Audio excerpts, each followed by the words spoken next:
আসসালামু আলাইকুম lovely viewers, আশা করছি সবাই অনেক ভালো আছেন। আলহামদুলিল্লাহ, আমরাও আল্লাহর রহমতে অনেক ভালো আছি। তো এটা সকালবেলা, এটা আরিয়ার বয়স 3 বছরের ইমিউনাইজেশন। আসলে ও এখন 3.5।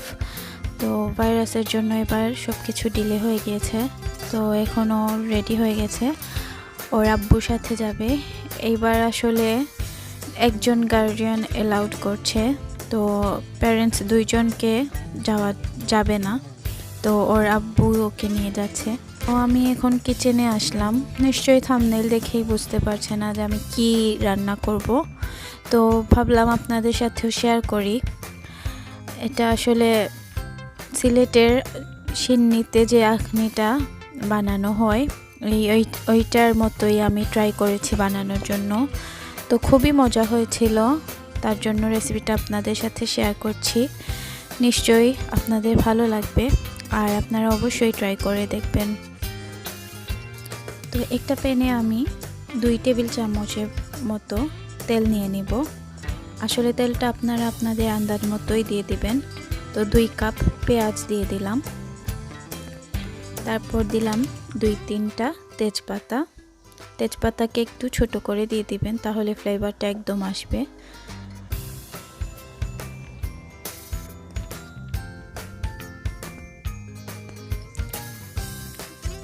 এখন 1 টেবিল চামচ পরিমাণ আস্ত জিরা অ্যাড করে দেব। তো জিরাটা এই পর্যায়ে অ্যাড করলে অনেক সুন্দর একটা ফ্লেভার আসে। জিরাটা অ্যাড করে ভালো করে আমি নেড়ে দেব কয়েক মিনিটের জন্য। পেঁয়াজটাকে একটু সফট হওয়ার জন্য রেখে দেব।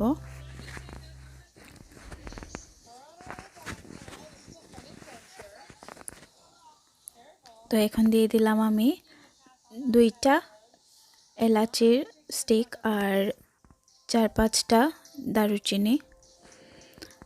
এখন মাংস দিয়ে দিচ্ছি আমি ল্যাম্ব চপটা ইউজ করেছি।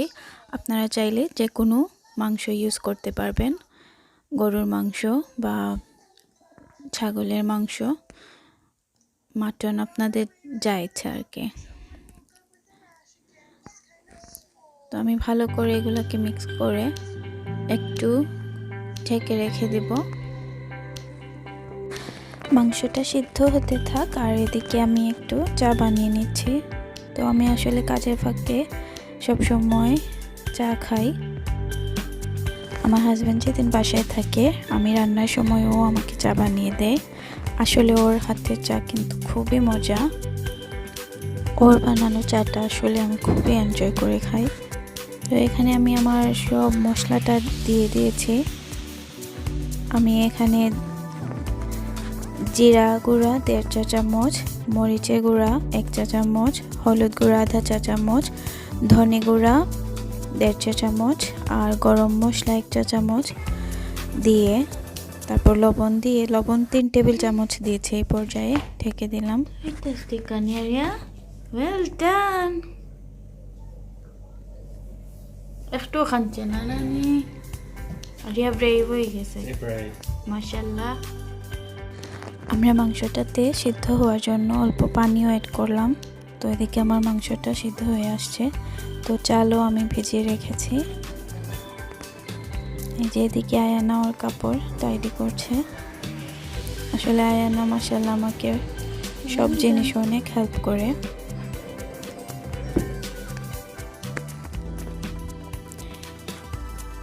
এই তো এখন আমার মাংস দেখেন খুব সুন্দরভাবে গলে গিয়েছে, খুবই সফট হয়েছে। আমার কুরমাটা রেডি হয়ে গেছে আখনির জন্য, পারফেক্টলি রেডি।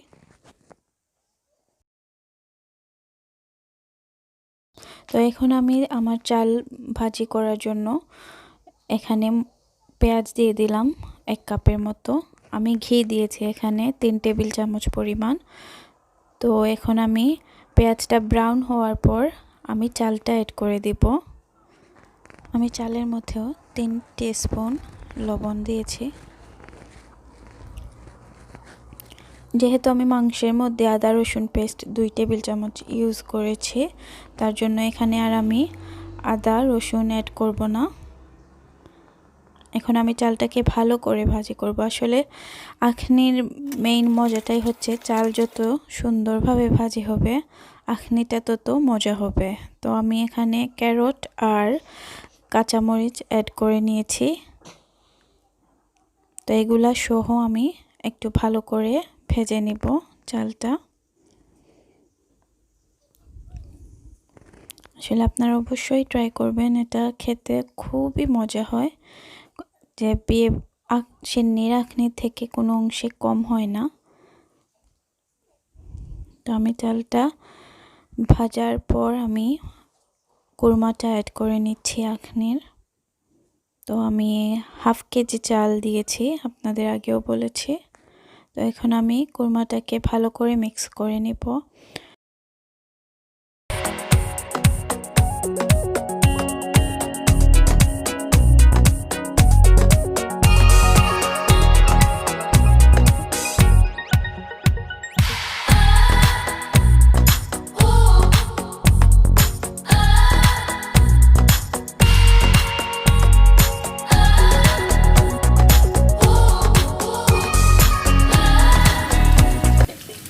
এখানে আমি আমার আখনির জন্য ক্যারট কিশমিশকে 1 টেবিল চামচ পরিমাণ চিনি দিয়ে ক্যারামেলাইজড করে নেব।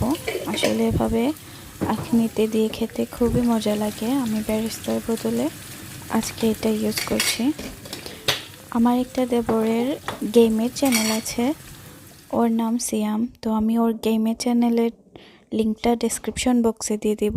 আপনারা সবাই প্লিজ ওকে সাপোর্ট করবেন, সাবস্ক্রাইব করবেন এবং প্লিজ থামস আপ দিবেন। ওর চ্যানেলটা অবশ্যই ঘুরে আসবেন।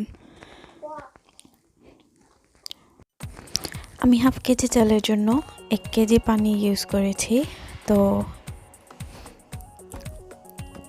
আমার চালটা পানি এখন শুকিয়ে গিয়েছে একদম। তো আমি এই পর্যায়ে একটা ফয়েল পেপার দিয়ে ঢেকে দিয়ে দেব সিদ্ধ হওয়ার জন্য ভালো করে। আর আমি একটা তাওয়া ইউজ করব, তাহলে আর নিচে পুরা লেগে যাবে না। তো এই যে আমার আখনিটা রেডি। এই পর্যায়ে আপনাদের একটা টিপস দেই, আমার আখনিটা একটু আঠালো হয়ে গেছিল। তো আমি 10-15 মিনিটের মধ্যে ঢাকনাটা সরিয়ে রেখে দিয়েছি। তো আমারটা পারফেক্টলি ঠিক হয়ে গেছে। আপনারাও এরকম হলে ট্রাই করতে পারবেন এই টেকনিকটা। তো এই যে আমার আখনি রেডি। আশা করছি আপনারা অনেক ভালো থাকবেন। আল্লাহ হাফিজ।